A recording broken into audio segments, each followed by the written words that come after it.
be opening for me. You are a believer, my pretty girl. The angels will come, and you will see your destiny.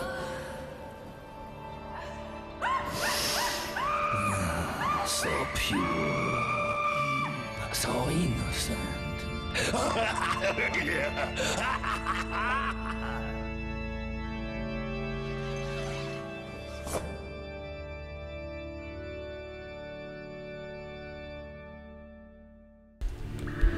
Hey, what's up everyone? This is ShadowFox007 and today I'm presenting another Timesplitters gameplay for Retro Week. Like I said, it's a game I like, it's a game I love, and I'm gonna keep on playing it.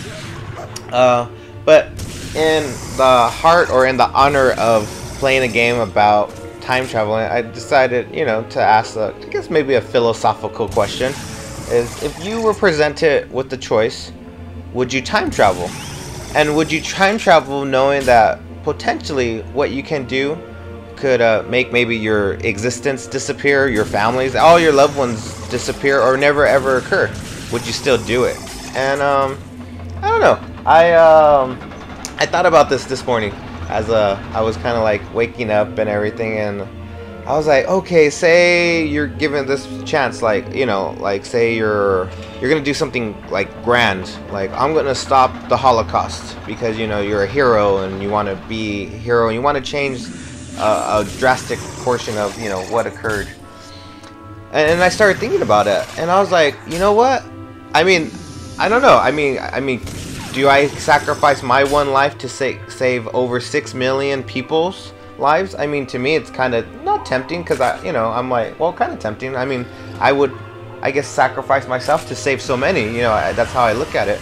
But then I started thinking, maybe that just one simple fact doesn't end there. What other ramifications occur?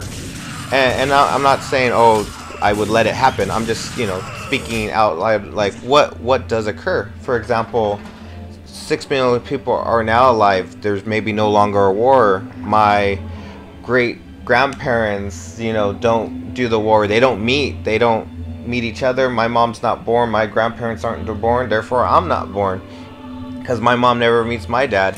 Or my wife in the same way. They don't, come over to America, and I never meet her because her mom never comes. And so I started thinking about all those things, that yes, something like that, but since it's such a huge event, how many ripple effects are there? I guess the whole butterfly effect thing kind of comes into play. And I just started thinking about it. What would you do? And I thought that was an interesting topic. I mean, now I know you're not here in person, but I was thinking about that. And of course, I recently I got some movies, and they have that like philosophical thing of what would you do in essence. And just in case there's any spoilers, this is going to be a spoiler alert, so I can talk freely without getting anyone upset. And I started watching Bloopers, and well, we got it on Blu-ray, my wife and I, and we were watching it, and we already watched it once, so that's why we bought it. And I'm not saying I'm not a fan of the movie. I just think there's certain things about it that are like, I don't know, they just sometimes don't work out. And one of the things that I thought didn't really hit me was like in the beginning. And I mean, when you first saw it, I was like, wow, the guy's like falling apart because they're torturing his looper, the present day looper, which is affecting his future self 30 years in the future that came back in the past. And they're like torturing the guy and like cutting off limbs and like basically carving an address, and you're seeing it pop up into the guy from the future. And you're like, wow, his nose is fading away, and they're doing all this cinematics, and that's all fine and dandy. But then I started thinking about it. I'm like, and the reason I started thinking about it is because how they end it with basically Joseph Gordon-Levitt shooting himself in order to prevent Bruce Willis, his future self, or older self, if you will, from killing the kid. And I don't know, I'm like, why did they go through this whole thing? Why did these henchmen, go through this whole thing of trying to torture this person to lure him out, to get him? Basically, that's how the movie puts it across, when they could have just simply shot the guy in the face or killed him, and the other guy would have disappeared because he no longer exists. And so I thought, you know, other than probably this the cymatics, I don't even know the word I'm trying to use, but anyway, other than the prettiness of it, I think that's the only reason. And then they're like, oh shoot, we're gonna have to figure out how to stop Bruce Willis from shooting it. Just have him shoot himself. And I think they forgot about what they did. And I guess I don't think that's how it would work, time traveling. Now, I'm not even sure time traveling could ever occur, but if, let's say for the sake of argument, it was able to occur, I don't know. I don't think time is linear. I believe it's very non-linear. I think maybe that's what you consider dimensions. And I'll pose this philosophy to you guys and see what you guys think. You know, that's why we're having a conversation. I think if we were to be able to go back in the past, I believe whatever timeline you came from has already occurred, meaning you cannot change that.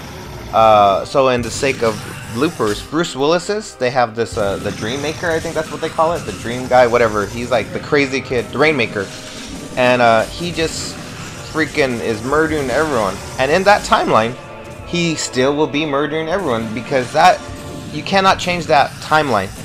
But I would argue that by going back in the past, you can create an alternate route. Just because, and I believe this is because we're not fated or destined for one path, because our decisions do have consequences, and because of that, you cannot say this time will always be linear. That's why you can make changes. That's why you could say, I'm not gonna go to school, or I'm gonna go to school, or I'm gonna learn this, and all these decisions will affect your life. Not only your life, but many other lives in the process. So because of that, I believe there is potentially you can have many paths and many different futures. It's just the one that you came from will always be kind of like set in stone. It's been cached. It's been saved to memory, if you will.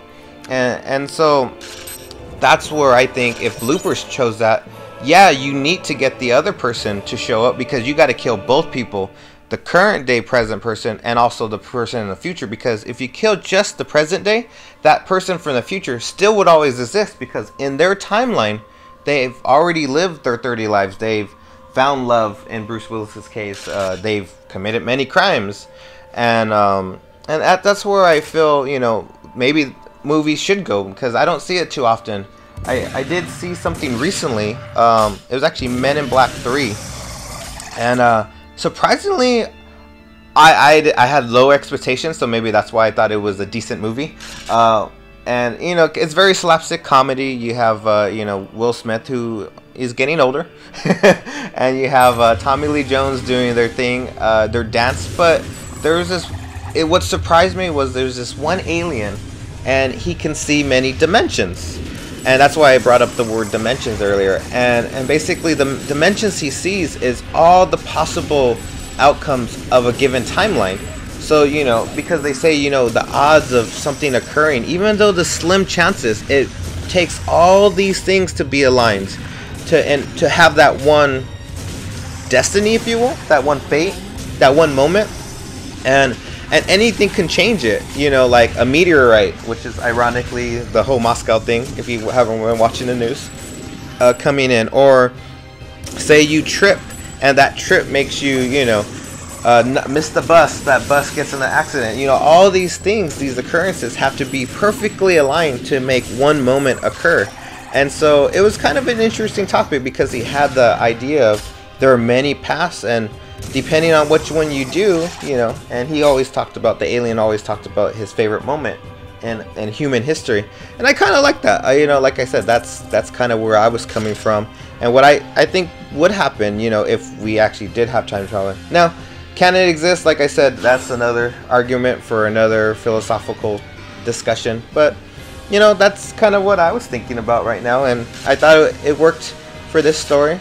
But because I'm coming to the conclusion and I'm running out of topics to talk about right now, I don't want to bore you to death. I'm going to say I'll catch you all later. And for now, this is Shadow Fox signing out.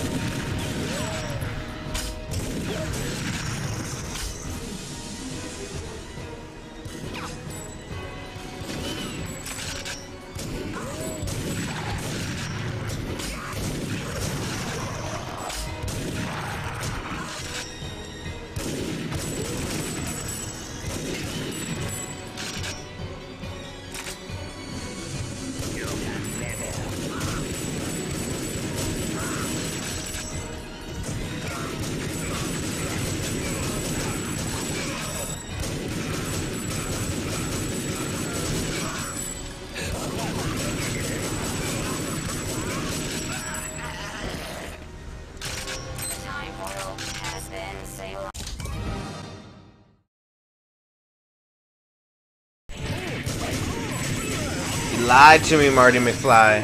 You lied to me. Where's my freaking hoverboard, man?